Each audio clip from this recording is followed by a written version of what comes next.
Halo, nama saya Untung Unsong, orang Korea yang trading saham Indonesia. Jadi mohon pengertiannya jika bahasa saya belum fasih. Melalui channel ini disampaikan apa yang saya pelajari di dunia trading. Pasar saham global memasuki fase bearish lagi, bear market. Sedangkan pasar saham Indonesia masih baik-baik saja kan? Karena rajanya komoditas, inflasi global malah menguntungkan emiten energi. Namun karena makro global tidak stabil, kita coba ngambil napas panjang dan mengambil beberapa wawasan yang berguna dari fund manager Korea yang berpengalaman 30 tahun di market. Senior fund manager ini namanya Kim Tae-hong. Dia di dunia pasar saham sudah 30 tahun dan sebagai fund manager udah 20 tahun. Nah, dan sekarang dia pendiri dan CEO di Cross Hill Asset Management di Korea. Nah, dana dikelola mereka itu sekitar 7 triliun rupiah.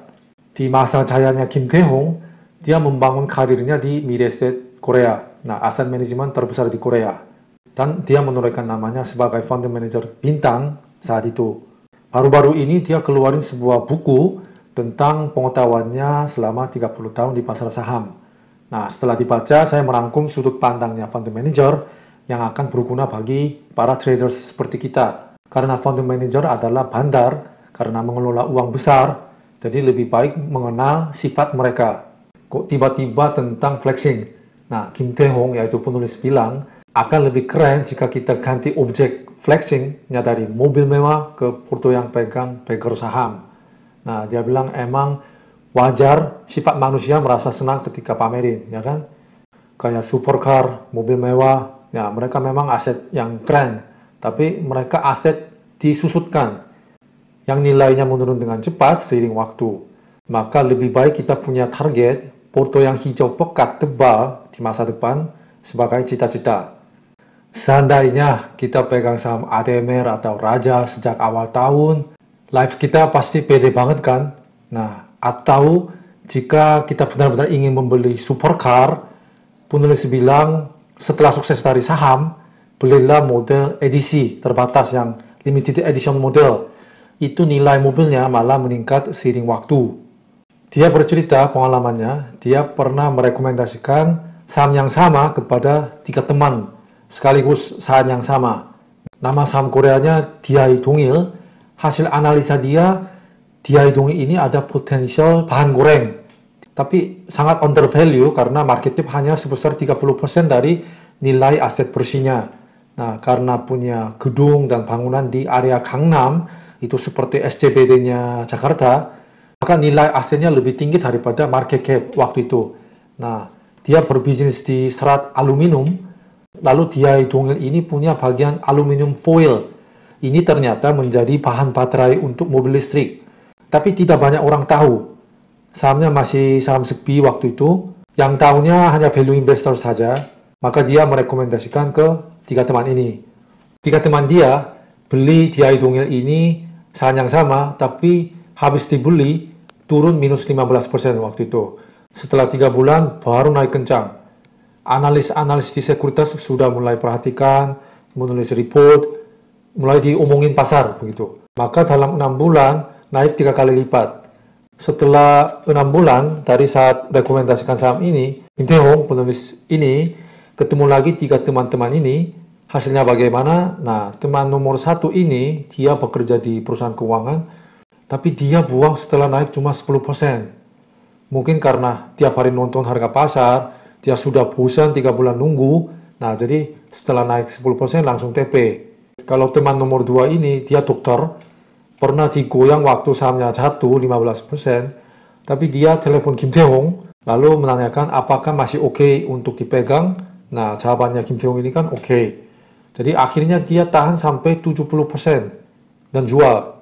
Yang terakhir teman ketiga, dia pengusaha, usaha sendiri. Dia berhasil untuk jual dengan cuan 220%. Karena dia survei lokasi pabrik yang bakal bisa dijual lebih mahal, terus menindaklanjuti dengan berita-berita sampai keadaan pesaingnya seperti apa. Maka dia dapat keyakinan lebih besar daripada penulis. Jadi holdingnya sangat lama, maka jadi pemenang. Nah, kesimpulannya dari cerita dia ini, orang yang meningkatkan keyakinannya dia yang bakal jadi pemenang. Sesimpel itu aja. Oke, kalau gitu cara belajarnya gimana untuk meningkatkan keyakinan? penulis bilang kalau ditanya orang, kenapa Anda beli sahamnya, Anda harus bisa jawab dengan 3 alasan. Kalau tidak, itu belinya karena hanya harapan keberuntungan saja. Menurut penulis, ada 3 jenis gaya investasi atau trading saham. Nah, pertama tipe momentum, mereka yang berfokus dan cari-cari saham yang ada kabar bagus. Nah, ini termasuk day trader atau swing trader. Kedua, value investing. Nah, cari dividen atau model bisnis yang aman, nilai market cap saat ini under value dibanding aset emitennya. Nah, ketiga itu tipe growth investing, cerita pertumbuhan. Mereka kejar nilai masa depan, seperti saham teknologi, valuasi PER-nya tinggi. Kalau di IHSG juga saham-saham teknologi ada kan, PER-nya rata-rata tinggi. Oke, Anda tergolong tipe yang mana? Tapi direkomendasikan penulis, usahakan kombinasikan 3 tipe ini. Misalnya walaupun suka value investing, belinya ketika menjelang momentum datang, asal harga sahamnya belum naik. Misalkan musim laporan keuangan, itu kan kemungkinan ada berita kinerja kan. Jadi kalau kinerjanya bagus, ya media yang pom-pom kan, secara halus ya. Jadi bisa hemat waktu lah. Atau kalau kita tipe growth investing, bisa aja cari jadwal-jadwal acara-acara saham teknologi. Nah, semacam schedule trading, kita pernah bahas di video sebelumnya ya. Nanti itu juga akan ada berita kan, jadi ya otomatis bisa dipom-pom oleh media secara halus. Oke, misal kita udah dapat ide saham, apa yang dibeli dan timingnya kapan. Nah, sekarang harus beli berapa banyak. Kita pasti pernah mengalami kan, beli dikit langsung naik. Nah, mengapa saham yang dibeli dikit terbang? Menurut penulis, ya karena itu keyakinannya masih kurang, atau kita nunggu harga lebih murah lagi, itu juga bisa dibilang agak greedy. Nah, maka belinya dikit, langsung naik. Nah, makanya setelah beli dikit, nengok saham lain, jadinya ya diversifikasinya ya tidak optimal. Yang merahnya lebih besar, terus yang hijau cuma dikit. Nah, kalau fund manager, kalau mereka dapat ide untuk beli saham, mereka membeli 50%, separuh dulu katanya. Habis itu baru melengkapi datanya. Mereka bisa company visit atau telepon ke emiten. Pokoknya proses ini kan butuh waktu kan. Maka supaya tidak ketinggalan, mereka ambil porsi separuh dulu. Karena ide untuk beli saham, itu kalau ada logikanya masuk akal dan menarik, fund manager yang lain atau investor yang lain pun juga akhirnya akan dapat ide itu. Karena kabarnya beredarnya cepat, dan mereka akan tertarik juga pasti. Jadi kalau mulai belinya setelah keyakinan 90%, itu sudah terlambat. Harga saham biasanya terlanjur naik kan. Nah, misalnya seperti Masayoshi Son bilang, pendiri SoftBank, nah, kalau dia sudah dapat 70% keyakinan, dia berani full betting. Kita pasti pernah kan, ide kita oke, lumayan menarik, tapi masih agak ragu-ragu, butuh data-data yang mau dilengkapi. Nah, itu saatnya mulai beli, menurut penulis. Oke, sekarang berapa banyak saham yang merupakan jumlah optimal dalam portofolio? Maksimal 5 saham, menurut penulis. Itu tidak terlalu banyak dan tidak terlalu sedikit. Namun, industri antara 5 saham itu harus berbeda. Sehingga ketika ada sektor rotasi, satu demi satu dapat giliran naik. Tapi misalkan Anda dengar saham menarik yang direkomendasikan di YouTube atau influencer saham, setelah pelajari sendiri, ya tampaknya bagus nih misalnya. Lalu Anda jadi pengen beli, tapi tidak mau all in atau sudah ada saham-saham lain di portofolio, solusinya adalah dari 5 saham yang ada, pilihlah saham yang keyakinan yang paling rendah, kemudian dibandingkan dengan saham tadi yang Anda tertarik. Kalau potensi kenaikannya lebih tinggi ini, baru ganti sama keyakinan yang paling rendah. Jadi, pertahankan jumlah emiten di bawah 5 dalam portofolio. Oke, penulis menganjurkan sebelum klik buy, cek 10 menit. Oke, seandainya proses pembelian saham bukan satu klik mouse, melainkan kita harus menghadiri rapat pemegang saham, atau harus ikut acara investor relation. Lalu kalau kita sudah beli, itu tidak boleh menjual misalnya selama 2 tahun. Jadi kita kena lockout, saham dikunci. Kalau situasi ini, apakah sikap keputusan beli itu tetap sama dengan sekarang? Kemungkinan besar tidak kan? Pasti pelajari dengan lebih cermat, ya kan? Seperti ketika membeli tanah, atau properti, atau let's say mobil. Nah, kita kan survei dulu, bandingkan dengan pilihan lain. Kalau properti, jaraknya dengan jalan raya, tetangganya gimana, fasilitas di sekitarnya seperti apa, dan lain-lain. Akan sama di saham juga, kita juga akan cek reputasinya manajemen emiten, latar belakang pemiliknya seperti apa, kebijakan dividen, aset-aset emiten, dan lain-lain. Maka kita jadi lebih pede sehingga kinerja investasi juga akan lebih baik. Oke, itu bisa dibilang untuk investasi jangka panjang. Nah, kenapa venture capital mereka cuannya ratusan persen? Karena cara mereka investasi itu sedalam itu. Kalau untuk trader seperti kita bagaimana? Ya, sama, tapi prosesnya disingkatkan aja dengan trading plan. 10 menit cek lagi sebelum klik buy. Nah, ini contoh checklist atau form trading plan. Pertama, kita tentukan dulu untuk saham ini saya bisa tahan loss seberapa banyak. Misalkan aset kita 100 juta. Lalu untuk saham ini, kita bersiap untuk kehilangan 1 juta. Itu kan 1% dari aset kan? Lalu kalau kita cek saham ini kalau turun bawah dari 96, nah itu dijebol support, bisa ambrol. Jadi maka kita titik call loss-nya 96, berarti minus 4% kan toleransinya. Kalau entry-nya 100, oke, hitungannya 1 juta loss ini dibagi minus 4% saja, itu hasilnya berapa? 25 juta. Jadi 25 juta ini yang nilai maksimum untuk betting di saham ini. Kemudian catat satu kalimat saja, alasan belinya apa, terus risikonya apa, dan target price berapa. Nah, udah jelas kan? Jadi ikutin instruksi ini aja, nggak bingung lagi. Sekarang jika kita sudah beli saham sesuai prosedur kita, kapan kita jual? Nah, kita pelajari prinsip sell dari fund manager ya. Nah, ini prinsip penjualan fund manager. Pertama, ketika target price tercapai, itu ya tentu saja. Terus kedua, ketika asumsi kinerja emiten itu salah. Ketiga, ketika menemukan saham dengan potensi kenaikan lebih tinggi daripada saham saat ini, jadi ganti. Menulis menganjurkan untuk menerapkan prinsip ini buat retail seperti kita. Pertama, ketika tingkat pertumbuhan kinerja kuartal ini lebih rendah daripada kuartal sebelumnya, berarti sudah trennya mau downtrend. Kedua, ketika momentum atau hype-nya industri di saham itu sudah tidak panas lagi. Misalkan saham Corona, Digital Bank, Metaverse itu kan tidak panas lagi kan. Jadi jualnya ketika hype-nya itu mulai dingin. Atau misalkan sekarang, industri batubara kan sekarang sangat panas.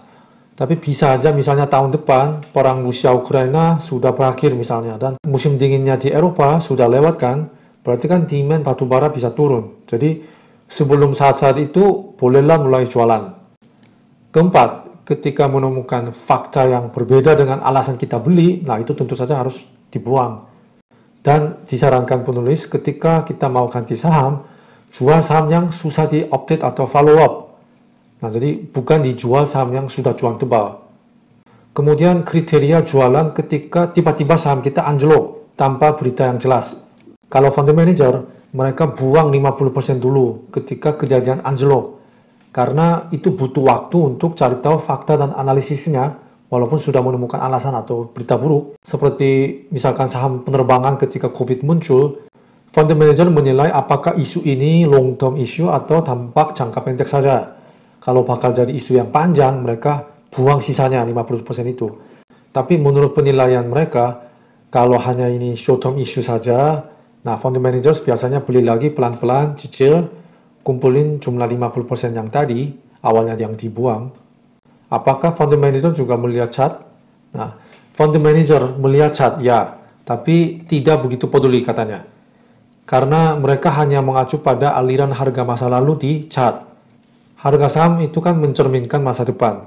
Maka uptrend chartnya itu seberapa cantik pun, fund managers tidak menganggap ini sebagai acuan penting.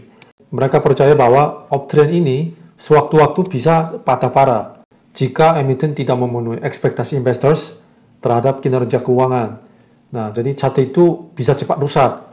Maka fund managers itu selalu fokus pada estimasi laba emiten masa depan. Dan untuk mendapatkan angka estimasi itu, mereka lebih suka company visit atau direct meeting dengan manajemen emiten. Buat traders dan investors, makro juga sangat penting kan, karena kalau indeksnya tertekan turun, nah probabilitas cuan itu pasti otomatis turun. Nah, jadi untuk memprediksi suasana makro, sebagai fund manager, dia merekomendasikan indikator-indikator ini karena dia juga sering pakai. Pertama, DXY, Dollar Index. Semakin naik, artinya dolarnya semakin kuat. Kalau dolarnya kuat, berarti nilai kurs negara berkembang melemah kan? Tanah asing berasal dari dolar. Misalkan kalau nilai kurs rupiah turun, floating nilai saham foreign itu juga turun walaupun harga sahamnya sama. Karena porto mereka itu dikonversi dalam dolar. Maka investor asing tertekan untuk jualan. Maka semakin dolar indeksnya naik, semakin berbahaya untuk pasar saham negara berkembang. Kemudian CLB Commodity Index ini. Mungkin ini buat kita agak familiar ya, karena ini bisa jadi korelasinya tinggi dengan saham Indonesia karena ya Indonesia adalah raja komoditas. Ketiga, Fear and Greed Index dari CNN. Ini untuk pasar saham Amerika. Menurut pengalaman penulis, ini jangan gunakan bagian greed, bagian kanan. Yang tepatnya lebih banyak di bagian fear. Hit rate-nya jauh lebih tinggi katanya. Jadi jika kita beli saham di bagian extreme fear, lalu menunggu 1-2 bulan, probabilitas menghasilkan cuan tebal itu sangat tinggi. Kemudian penulis merekomendasikan 3 sektor masa depan yang bisa kita juga prediksi. Saham pertumbuhan seperti saham tech, yaitu growth stock, industri masa depan, tapi ketika sedang mengalami musim dingin seperti Nasdaq, tech stocknya kan dibantai. Sebagai contoh kita sudah tahu, misalkan kendaraan listrik itu kan akan menggantikan mobil mesin pembakaran minyak kan, dalam 5 tahun atau 10 tahun kan. Tahun lalu pangsa pasar kendaraan listrik di global itu sudah 9%. Lalu diprediksi pangsa pasar mobil listrik itu akan jadi 50% pada tahun 2030. Metaverse juga harus diperhatikan menurut penulis karena perusahaan raksasa di Amerika seperti Facebook, ya Meta kan, atau Microsoft, mereka investasi ratusan triliun rupiah di Metaverse. Kemudian autonomous driving, self-driving. Misalkan China atau Korea juga sudah mulai self-driving taxi. Ini saya aja sangat tertarik untuk pakai kalau sudah ada. Nah, tapi kalau di Indonesia kan banyak sepeda motor. Jadi mungkin agak rumit, tapi ujung-ujungnya pasti akan ke sana juga autonomous driving. Karena gaji supir dan macet, capek nyetir, ya kan? Nah, kalau di Korea, tarif taksi jauh lebih mahal dan ada banyak kecelakaan karena mengemudi dalam keadaan mabuk. Nah, karena budaya Korea kan suka alkohol. Autonomous driving ini sangat dibutuhkan di Korea. Terakhir, industri cloud data. Cloud data ini adalah infrastruktur untuk mendukung metaverse, electric vehicle, autonomous driving. Nah, kalau di Indonesia ada juga kan saham-saham yang berwarna terkait 3 sektor ini kan. Jadi ada saham apa aja, misalkan kalau metaverse, nah tentu saja ada Wirge, tapi chartnya ya udah tarik duluan sih, tarik nilai masa depan di awal-awal IPO-nya. Jadi pair-nya 3 digit. Nah, jadi ya sekarang kan sudah sideways, tapi sambil monitoring kinerja laporan keuangan, kita nunggu saatnya sentimen bottom di musim dinginnya saham teknologi. Nah, kalau mobil listrik, ada Indi, tahu kan, sama Toba. Mereka saham batubara tapi sedang mengembangkan kendaraan listrik kan. Dan kemudian bahan baku baterai mobil listrik, nah jelas Antam, Inco, nikel. Kalau kita lihat weekly chart misalkan Antam, nah tahun 2020 waktu hype-nya itu kan ditarik gila-gilaan. Maka ya resistance di area sini kan lumayan kuatnya ya. Jadi ya kita cari saatnya. Kemudian saham self-driving saya belum menemukan, tapi jika ada yang tahu mohon di komennya ya. Kalau bisnis data center, infrastruktur internet, ada 4 saham setahu saya. Ada DCII. DCII udah 10 kali naik setelah IPO. Nah, kemudian ada saham EDGE, IDGE, Indo Internet. Tapi sahamnya ini kurang liquid. Kemudian MLPT. Ini kan punya Lipo Group kan. Dia lebih general ya, IT System Integrator. Kemudian ASGR, itu punya Astra Group. Dia juga sedang capex-nya banyak juga. Pokoknya sambil kita pelajari dalam, harus cari saham yang optimal untuk masuk. Tips lain, cara fund manager screening saham. Nah, kata kuncinya adalah capex, belanja modal. Berita ekspansi skala besar, itu artinya perusahaan lagi bertumbuh. Probabilitas cuan lebar itu lebih tinggi menurut pengalaman penulis sebagai fund manager. Jadi kalau fund manager udah menemukan emiten yang mulai capex, mereka sudah mulai studi. Karena emiten belanja modal untuk ekspansi itu setelah menerima pesanan order yang skala besar dari pelanggan. Nggak mungkin kan, kemungkinan kecil ya tanpa order mereka berani mengucurkan dana jor-joran. Biasanya pasti dapat order dulu baru capex. Ini contoh Korea sebentar saja. Ini pembuat bahan bateri di Korea, nama sahamnya LNF. Nah, setelah adanya berita capex, belanja modal, dalam 2 tahun dia naik 5 kali lipat. Nah, di Indonesia juga kita bisa cari emiten-emiten lagi capex. Kalau contoh berita ini, kalau saya baca, kebanyakan grup Astra dan grup MTEK, SCMA, dan MTEL, Mitratel. Oke, kalau kita udah beli, kapan harus jual? Nah, ketika capex misalnya capexnya pembangunan pabrik, nah itu sudah rampung, mau beroperasi. Nah, itu berarti harapan, ekspektasi itu kan udah jadi nyata. Atau kedua, ketika pesaing-pesaing mereka itu mulai capex juga ikut capex. Karena itu kan nanti supply-nya juga meningkat. Cara kedua, screening oleh founder manager itu adalah kenaikan harga barang, kata kuncinya. Jadi ada perusahaan yang menaikkan harga jualnya. Nah, ini story yang sangat disukai sama para founder manager katanya. Karena keyakinan emiten bahwa dia tidak bakal kehilangan pelanggan karena permintaannya sangat tinggi. Ini contoh ya, seandainya saham mie instan, harga saham misalnya turun karena harga bahan bakunya naik tajam, yaitu gandum kan. Tapi kalau dia naikin harga jual eceran, nah berarti margin yang tadinya tertekan itu kan balik lagi ke normal. Nah, jadi itu juga bahan goreng yang bikin harga mantul balik lagi. Ya, kemudian tips untuk dapat harga bottom fishing. Jadi asumsikan harga saham sudah meloncat dari bawah 100%. Emiten yang laporan keuangannya dari rugi menjadi laba, itu bisa bikin 30% naik. Sambil dia menembus moving average yang panjang dari bawah. Contoh yang terdekat itu saham Okas kalau saya lihat. Dia langsung menembus EMA jangka panjang ini, EMA 1 tahun, terus wah terbang karena dia laporan keuangannya menjadi laba dari rugi.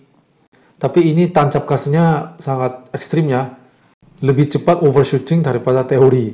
Lalu secara statistik penulis ini, dia mengalami kenaikan 40% berikutnya itu terjadi ketika emiten mulai konsisten cetak laba di kuartal berikutnya juga. Kemudian puncaknya saat laba terakhir itu mengungguli laba rata-rata jangka panjang. Misalnya laba jangka panjang 3 tahun rata-rata. Laba kuartal terakhir itu dia lebih tinggi daripada laba 3 tahun itu misalnya. Oke, ini indikator manusia. Nah, di Korea pernah cerita ini berlaku sampai tahun 2012 ya, sebelum adanya mobile trading. Nah, kalau kejadian ini terjadi, itu adalah tanda-tanda puncak. Nah, ketika seorang ibu rumah tangga yang gendongin anak datang ke cabang sekuritas, atau seorang biksu muncul di dunia trading, itu saatnya sudah mendekati puncak. Ini cerita nyata yang saya alami waktu saya kerja di cabang Hyundai Sekuritas pada tahun 2007 di Korea, itu benar-benar terjadi. Nah, pernah biksu datang ke cabang sekuritas yang saya kerja untuk membuka akun saham. Terus ibu rumah tangga ya yang gendongin anak ya sering datang. Terus saya naik taksi, terus supirnya ngomongin saham. Ya sekitar 2 bulan kemudian market sudah mulai turun lewat puncak. Nah, akhirnya tahun 2008 ya kan terjadinya kan krisis. Nah, pelajarannya ketika orang-orang biasanya jauh dari dunia saham, kalau mereka mulai masuk ke pasar saham, tingkat penetrasi pasar saham kan sudah mulai jenuh. Maka harus siap-siap koreksi besar. Kemudian di Korea ada kalimat dibuk cinta, artinya pukul gendang terlambat. Nah, zaman lalu, dahulu kala, zaman kerajaan, ketika musuhnya datang, nah ada seorang prajurit yang bertugas untuk menabuh gendang, untuk mengumumkannya serangan musuh. Nah, tapi si prajurit misalkan telat untuk menabuhnya, maka musuh sudah menyerang, masuk dalam benteng, dan membantai penduduk desa. Kalau prajurit itu baru menabuh gendang, nah ini disebut memukul gendang telat. Ini perumpamaan yang mengacu pada tipe orang yang suka ribut setelah terlanjur peristiwa terjadi. Jadi peristiwa terjadi, setelah itu baru bereaksi. Nah, ini bisa diterapkan pasar saham. Nah, penulis, ya founder manager ini bercerita orang-orang sekitarnya yang tipe pukul gendang telat ini. Nah, misal ketika indeks turun 30% karena Corona tahun 2020, satu teman dia, telepon dia, terus teriak-teriak, ini masanya harus jual saham kan? Dia tanya, karena ini dunia mau kiamat. Nah, setelah itu harga saham mantul kencang, terus naik gila-gilaan katanya. Lalu satu cerita lagi, ketika indeks sudah all time high tahun lalu, ibu mertuanya penulis ini telepon ke dia, terus dia nanya, saya mau beli Samsung Electronics karena saya sangat tertarik setelah nonton YouTube yang merekomendasikan. Nah, menurut kamu bagaimana pendapatnya? Nah, setelah itu harga Samsung itu langsung lewat puncak katanya. Jadi ketika Samsung masih 40.000 won, tidak banyak orang mau beli. Tapi ketika sahamnya udah naik 2 kali lipat, udah rame. Ya, jadi pelajarannya ya jika ada orang-orang seperti itu di sekitar kita, ya walaupun merasa kurang enak kepada mereka, tapi ya di dalam hatinya kita ya harus menggunakan mereka sebagai indikator manusia, ya menurut penulis. Oke, ini tips terakhir dari penulis Google Trend. Jika ada suatu kata kunci yang sering disebutkan dalam berita yang digunakan oleh pelaku pasar saham, nah itu bisa menjadi nilai ekstrim untuk pembalikan tren. Nah, ini contoh ya saya menemukan waktu Juli kemarin, kata resesi di news banyak sekali disebut. News Amerika atau news Korea. Nah, ternyata di Indonesia juga waktu itu frekuensi pencarian resesi itu meningkat secara dramatis. Dari tanggal 10 sampai 16 Juli, waktu itu persis bottomnya IHSG. Jadi pelajaran di sini adalah jika kata-kata penyebab kepanikan pasar saham itu terus bermunculan, lalu terdetek banyak orang mencari kata-kata itu secara tiba-tiba, nah itu bisa menjadi sinyal bahwa pasar saham sedang membuat bottom. Oke, semoga perspektif atau wawasan dari fund manager yang berpengalaman lama ini membantu kita berinvestasi atau trading dengan probabilitas yang lebih tinggi. Oke, sekian dari saya. Kalau konten ini bermanfaat, like dan jangan lupa subscribe dan komentar dan set alarm biar tidak ketinggalan saat konten berikutnya sudah di-upload. Oke, terima kasih. Sampai jumpa.